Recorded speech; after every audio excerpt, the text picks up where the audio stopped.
অধ্যাপক ইউনূসই যখন ইংল্যান্ডে এসে বলেন যে বাংলাদেশের মানুষ কিছু জানে না, তাদের ২০০ টাকায় ভোট বিক্রি হয়, তখনই আসলে বোঝা যায় যে জনগণ শব্দটাকে আসলে কিভাবে ব্যবহার করা হয়। হ্যাঁ? এবং আমার স্বার্থ হলে আমি জনগণকে ব্যবহার করব। আমার স্বার্থের বিরুদ্ধে গেলেই আমি তাদেরকে আমরা ২০০ টাকার একটা টোকা হিসেবে চিহ্নিত করব।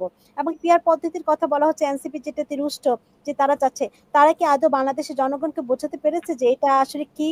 এটা বলতে কি বোঝায়? এটা বললে কেন বাংলাদেশের আসলে নতুন এই পদ্ধতিটি দরকার? বাংলাদেশের ভোট কিন্তু ডক্টর ইউনূসের যে ভোট, একজন ভিখারিরও সেই ভোট। ভোটের মূল্য কিন্তু দুজনেরই এক। সুতরাং আপনার এই বুঝটি যদি এনসিপির নেতা বুঝে, সে একই রকম বুঝটি কিন্তু একজন ভিখারিকেও বুঝতে হবে। এই সরকারের ১ম থেকে যখন অন্তর্বর্তীকালীন সরকার তৈরি হলো, আমি বিভিন্ন মিডিয়া, বিশেষ করে যেহেতু আমি বিবিসিতে সবসময় আ বিবিসির সঙ্গে যুক্ত থাকি সবসময়। তখন আমি সবসময় বলেছি, নির্বাচন আমার মনে হয় না নির্বাচন আদৌ আ হবে। এই যে আমি না, অনেক মানে জনপরিসরেই আলোচনাটা আছে।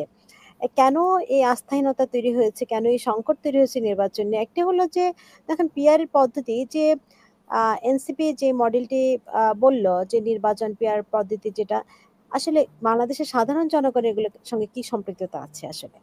এই যে পুরো একটা ঘোষণাপত্র হলো, আমি যদি বলি যে সাধারণ মানুষের ঘোষণাপত্রের সঙ্গে সংশ্লিষ্টতা কি?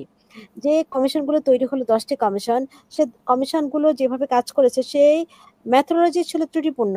এবং কয়েকটি কমিশনের বিষয়ে মতামত দিতে গিয়ে আমি যখন পড়লাম, তখন আমি দেখলাম কিভাবে কমিশনগুলো রিপোর্ট করেছে।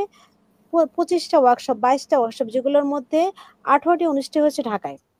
এবং এটা কাদের সঙ্গে হয়েছে? সিভিল সোসাইটির লোকজন, তাদের পরিচিত লোকজন, তাদের বন্ধু-বান্ধব, একটা বিশেষ ঘরানার লোকজনের সঙ্গে।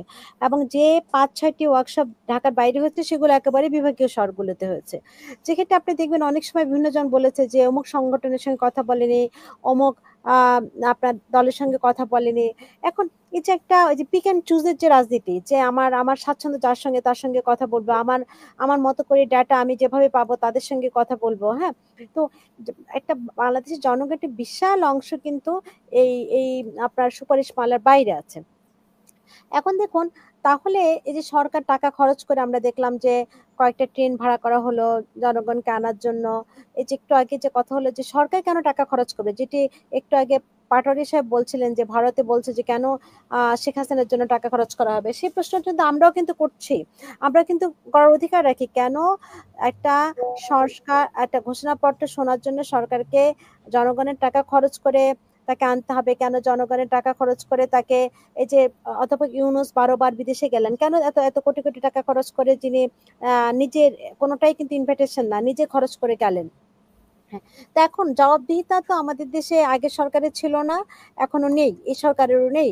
এখন দেখুন, তাহলে আপনার যে বিষয়টা বারবার উঠে এসেছে যে আপনার বা এই যে আ কি কিংস পার্টি হিসেবে পরিচিত যে এনসিপি, তাদের পেছনে বিশ্বভারতীতে এত টাকা-পয়সা দেয়া হচ্ছে, সরকার দিচ্ছে বা বিভিন্নভাবে তারা করছে, সেগুলোও তো জনগণের ট্যাক্সের টাকা।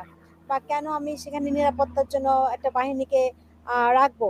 একটু আগে আ মঞ্জু চৌধুরী সাহেব বললেন যে সকলের নিরাপত্তার বোধ এক না। আমি কিন্তু আপনার সঙ্গে একটু সম্মান রেখে এই দ্বিমত পোষণ করছি। আ আসলে জনগণের একটা রাষ্ট্রে যখন জনগণ থাকে, তখন কিন্তু জনগণ হিসেবে সকলের নিরাপত্তা দেয়াই রাষ্ট্রের দায়িত্ব আসলে।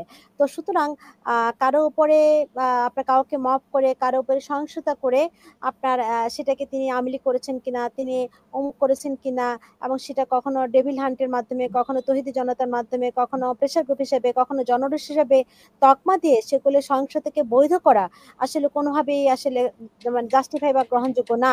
এখন দেখুন, আপনি বলছেন যে কারো গুরুত্ব আছে অনেক বেশি, কারো এখন গুরুত্বটা কার কাছে আছে? হ্যাঁ? এবং গুরুত্ব এখন আমার কাছে যদি হাসনাত সাজ্জাদ এবং এরা আমাদের ছাত্র। তারপর আমি মনে করছি তারা একটা অভ্যুত্থানের নেতৃত্ব দিচ্ছে। তারা যদি নেতা হয়, জনগণই তো তাদেরকে জড়িয়ে ধরবে, তাদেরকে আঁকড়ে রাখবে, তাদেরকে বাঁচাবে। যেভাবে কিন্তু অভ্যুত্থানেও করেছে। আমি অভ্যুত্থানের কথা স্পষ্টই বলছি। কারণ আমি দেখেছি বনানী, গুলশানের দিকে উপরে থেকে নারীরা টুথপেস্ট ফেলছে, যে যখন কাঁদানে গ্যাস ছোড়া হচ্ছে, যখন টিয়ার গ্যাস ছোড়া হচ্ছে, যে তারা বাচ্চারা চোখের মধ্যে ঢুকছে, তারা চোখে পানি পড়ছে, তারা চিৎকার করছে, তখন কিন্তু নারীরা উপর থেকে পানি ফেলছে, বোতল ফেলছে, টুথপেস্ট ফেলছে, তাদেরকে বাসায় আশ্রয় দিচ্ছে। সুতরাং এই যে একটা মানুষ রক্ষা করছে, মানুষই মানুষকে রক্ষা করে।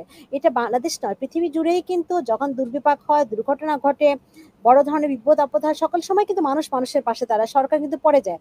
তো সেখানে আ নে যখন আমরা বলছি যে অভ্যুত্থানের পেছনে আছে একটা জনগণের অংশগ্রহণ, জনগণের আ আ মানে মালিকানা, জনগণই মাস্টারমাইন্ড, তাহলে কিন্তু খোদ অধ্যাপক ইউনূসই যখন ইংল্যান্ডে এসে বলেন যে, "বাংলাদেশের মানুষ কিছুই জানে না, তাদের ৳২০০ ভোট বিক্রি হয়।"